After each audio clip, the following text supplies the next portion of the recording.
والسلام على أشرف الأنبياء والمرسلين أما بعد فأعوذ بالله من الشيطان الرجيم بسم الله الرحمن الرحيم۔ سورہ زمر کی آیت نمبر 2 میں عبادت کے حوالے سے ہماری گفتگو جاری ہے کہ اللہ سبحانہ و تعالی نے یہاں جس بات کا ہمیں حکم دیا ہے وہ یہ ہے کہ خالص اللہ کی عبادت کریں اور دین کو اسی کے لیے خالص کر دیں۔ یہاں پر جو لفظ عبادت استعمال ہوا ہے اس کے بنیادی طور پر 2 مفاہیم ہیں۔ جب ہم ان کو سمجھتے ہیں تو کسی حد تک ہمیں عبادت کا مفہوم سمجھ میں آتا ہے۔ پہلا مفہوم عبادت کا ہم نے کل یہ پڑھا تھا کہ اللہ سبحانہ و تعالی کی بندگی کی جائے، اس کی غلامی میں اپنے آپ کو دے دیا جائے، دعا اسی سے کی جائے، مناجات اسی سے کی جائیں، اور یہ سارے کام ملاوٹ سے اور ہر طرح کے دھوکے سے، ریاکاری سے پاک ہوں۔ جب خالص کا لفظ آتا ہے تو اس کا مطلب یہ ہوتا ہے کہ ایسی چیز جس میں کسی بھی شے کی کوئی ملاوٹ نہ ہو۔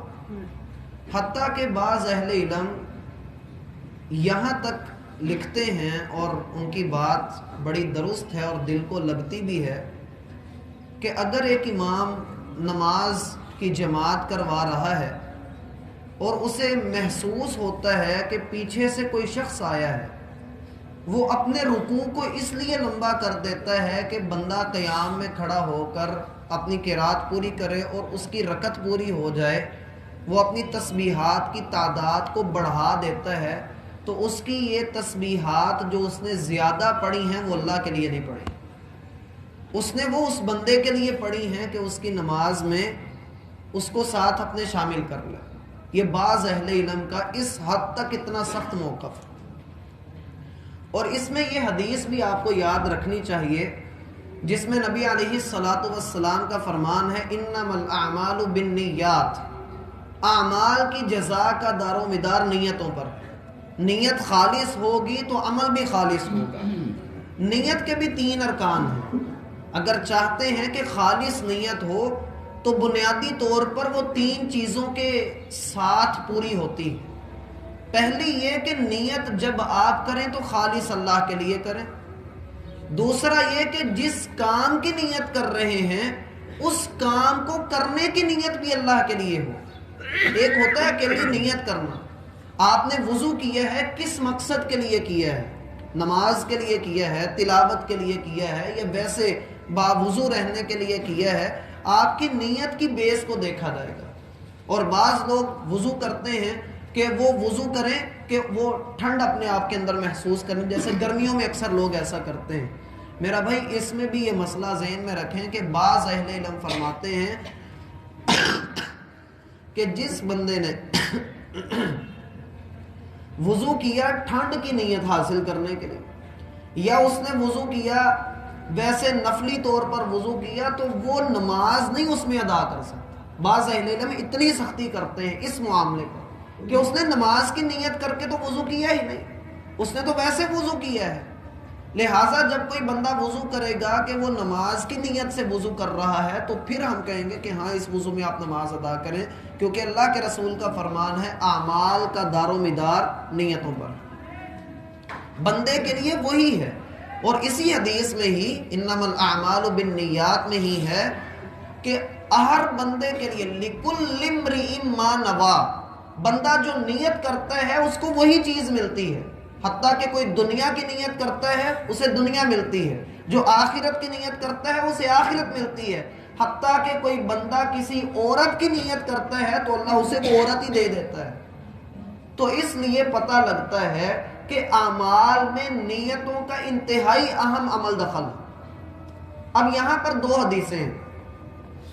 رسول اللہ صلی اللہ علیہ وسلم کے پاس ایک شخص آیا، اس نے آ کر کہا، اے اللہ کے رسول، ایک شخص ہے جو اپنے قبیلے کے لیے لڑتا ہے، ایک وہ ہے جو صرف اپنی بہادری دکھانے کے لیے لڑتا ہے، اور ایک وہ ہے جو اللہ کی رضا کے لیے لڑتا ہے۔ ان تینوں میں سے اے اللہ کے رسول کون ہے جس کا عمل اللہ کے ہاں مقبول ہوگا؟ آپ علیہ الصلاۃ والسلام نے فرمایا من قاتل لتکون کلمۃ اللہ ہی العلیٰ فہو فی سبیل اللہ، جس بندے نے اس نیت کے ساتھ قتال کیا، جہاد کیا کہ اللہ کا دین بلند ہو جائے، تو وہ فی سبیل اللہ ہے، اس کے علاوہ کوئی ایک بھی فی سبیل اللہ نہیں۔ اور ایک روایت میں الفاظ ہیں کہ ایک بندے نے سوال کیا اے اللہ کے رسول اگر میں قتال کرتا ہوں، جہاد کرتا ہوں یا کوئی نیک کام کرتا ہوں، اس میں اللہ کی رضا تو میں چاہتا ہی ہوں، لیکن میرا دل کرتا ہے کہ مال غنیمت بھی مجھے مل جائے، میرا دل کرتا ہے کہ میرا نام بھی اونچا ہو جائے، تو آپ علیہ الصلاۃ والسلام نے فرمایا اللہ تیرا یہ عمل قبول نہیں کرے گا۔ اس بندے کے دل کو یہ بات بری لگی تو ایک دوسرے بندے نے دوبارہ پوچھا ہے اے اللہ کے رسول اگر یوں کر لیا جائے، تو پھر آپ نے فرمایا اللہ تیرا عمل قبول نہیں کرے گا، اس لیے کہ اللہ کے ہاں خلوص قبول کیا جاتا ہے، خالص عمل۔ اور یہاں پر یہ بات بھی ذہن میں رکھیں پہلی حدیث کے ہی ضمن میں کہ بندہ جب اللہ رب العالمین کی بندگی کرے گا تو ہر طرف سے کٹ کر اللہ کی بندگی کرے گا، جیسا کہ سورۃ المزمل میں اللہ رب العالمین کا فرمان ہے وَاذْكُرِ اسْمَ رَبِّكَ وَتَبَتَّلْ إِلَيْهِ تَبْتِيلًا، اپنے رب کو یاد رکھیے اور ہر طرف سے کٹ کر اس کی طرف جو ہے وہ رجوع کر لیجیے۔ اور ایک جگہ پر آتا ہے وَاهْجُرْهُمْ هَجْرًا جَمِيلًا، آپ ان سے دور ہو جائیے بہترین طریقے سے، دنیا سے دور ہو کر، دنیا سے اپنے رابطے ختم کر کے جب آپ اپنے رب کے حضور آ جائیں یا کوئی عمل کرنے لگیں تو پھر دنیا کے اندر آپ کا کوئی لینا دینا نہیں، آپ آخرت کے طلبگار، آپ کو دنیا سے کچھ نہیں لینا۔ یہ ہوتا ہے اخلاص کے ساتھ عبادت کرنا۔ اخلاص آئے گا کیسے؟ اس میں دوسری حدیث ہماری مدد کرتی ہے جو صحیح مسلم میں آتی ہے، پہلی حدیث بھی صحیح مسلم ہی کی ہے۔ رسول اللہ صلی اللہ علیہ وسلم فرماتے ہیں ان اللہ لا ينظر الى صورکم، اللہ تمہاری شکلوں کی طرف نہیں دیکھتا۔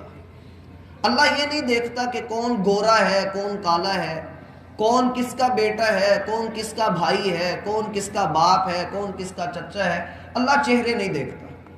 ولا الى لباسکم، نہ اللہ یہ دیکھتا ہے کہ اس نے کتنے مہنگے کپڑے پہنے ہوئے ہیں، کس برانڈ کا اس نے سوٹ پہنا ہوا ہے، یا کس کمپنی کا اس کے پاس موبائل ہے، اس کا رہن سہن کیسا ہے، اس کا اٹھنا بیٹھنا کیسا ہے۔ اللہ کو ان چیزوں سے کوئی غرض نہیں، نہ ہی اللہ یہ چیزیں دیکھتا ہے۔ وَلَكِنَّ اللَّهَ يَنظُرُ إِلَىٰ قُلُوبِكُمْ وَأَعْمَالِكُمْ، اللہ دیکھتا ہے تو آپ کے دل کو اور آپ کے عمل کو دیکھتا ہے۔ اس حدیث میں انتہائی اہم مسئلہ بیان کیا گیا کہ اللہ پہلے آپ کے دل کو دیکھتا ہے کہ آپ کا جو دل ہے آیا یہ کس نیت پر کھڑا ہو کر عمل کر رہا ہے۔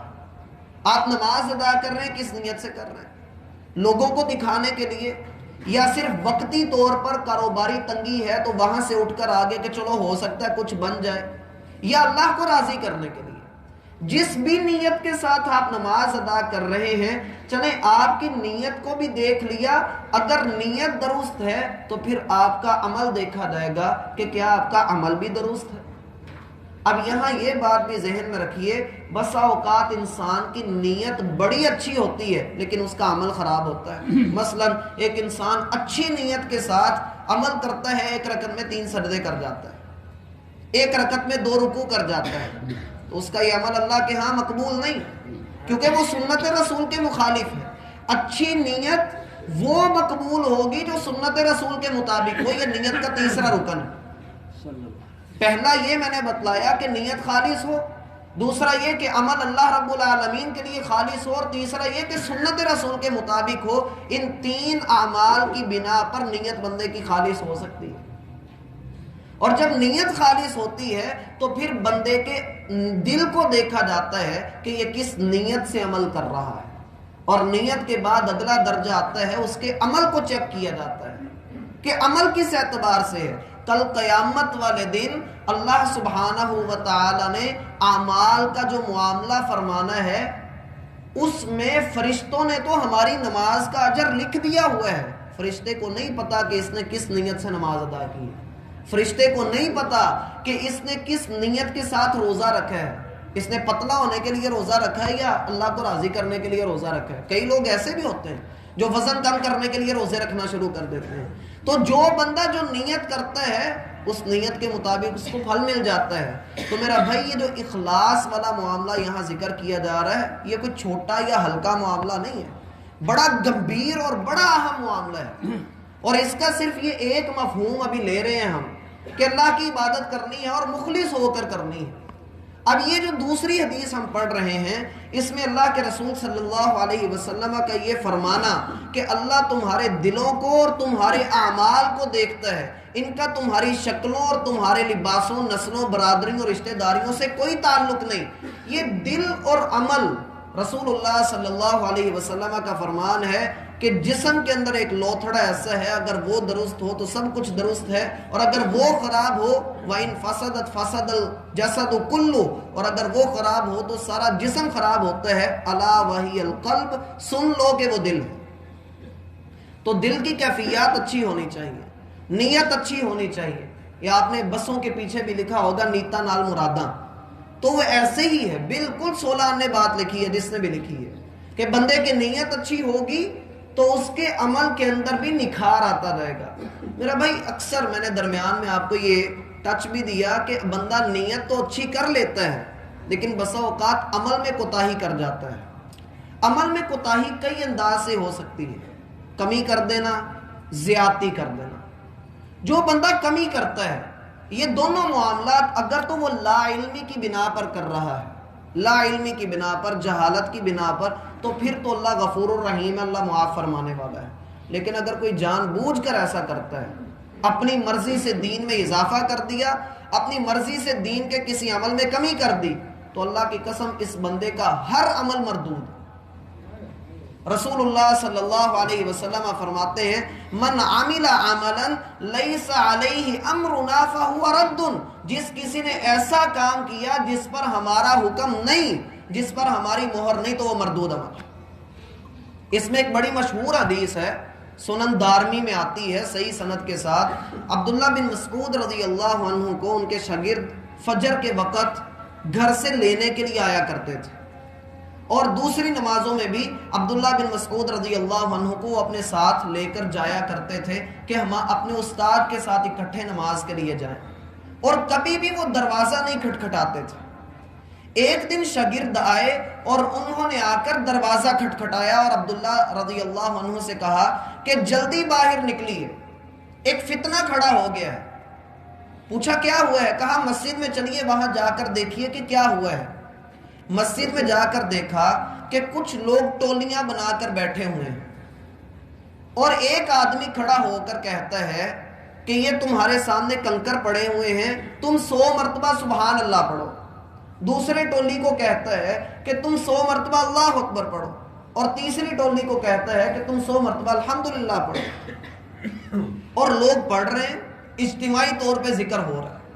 عبداللہ بن مسعود رضی اللہ عنہ فرمانے لگے, او اللہ کے بندے, ابھی تو رسول اللہ صلی اللہ علیہ وسلم کے استعمال والے برتن بھی نہیں ٹوٹے, اور آپ کے استعمال والے کپڑے بھی پرانے نہیں ہوئے, آپ کی قبر کی مٹی بھی خشک نہیں ہوئی, اور تم نے دین میں نئے کام شروع کر دیے ہیں. اللہ کی قسم میں عبداللہ تمہیں ضمانت دیتا ہوں کہ سبحان اللہ, الحمدللہ, اللہ اکبر کی بجائے اپنے ادھر بیٹھ کر گناہ گننے شروع کر دو, نجات پا جاؤ گے. لیکن یہ جو کام کر رہے ہو اللہ کے ہاں پھنس جاؤ گے. اس نے کہا میں تو نیکی کا حکم دے رہا ہوں. کہا جس نیکی کا تو حکم دے رہا ہے وہ اللہ کے رسول نے نہیں کیا, اس کا حکم اللہ کے رسول صلی اللہ علیہ وسلم سے ثابت نہیں. دوسری بات, بعض لوگ کہتے ہیں کہ بدعت کی 2 قسمیں ہوتی ہیں, ایک اچھی بدعت اور ایک بری بدعت. میرا بھائی حدیث جو آپ ہر جمعہ کے خطبہ میں سنتے ہیں اس کے الفاظ ہیں کہ وَشَرَّ الْأُمُورِ مُحْدَثَاتُهَا, بدترین کاموں میں سے برا کام دین میں نئی باتوں کا ایجاد کرنا ہے. وَكُلَّ مُحْدَثَةٍ بِدْعَةٍ, اور ہر نئی بات بدعت ہے. وَكُلَّ بِدْعَةٍ ضَلَالَةٍ، اور ہر بدعت گمراہی ہے۔ یہاں اللہ کے رسول نے یہ تو نہیں کہا کہ صرف بری بدعت گمراہی ہے، بلکہ اللہ کے رسول کیا فرما رہے ہیں؟ کل بدعت، ہر بدعت اچھی ہو یا بری ہو وہ گمراہی ہے۔ وَكُلُّ ضَلَالَةٍ فِي النَّارِ، اور ہر گمراہی جہنم میں لے کر جانے والی ہے۔ تو میرا بھائی بندے کو اپنے اعمال کے بارے میں فکر کرنی چاہیے۔ نیت بڑی اچھی ہو لیکن بندے کا آگے عمل سنت رسول سے ہٹ جائے، بندہ ڈاما ڈول ہو جائے، تو اس کا اخلاص نہیں ہوتا بلکہ وہ دین پر ڈاکہ ڈال رہا ہے۔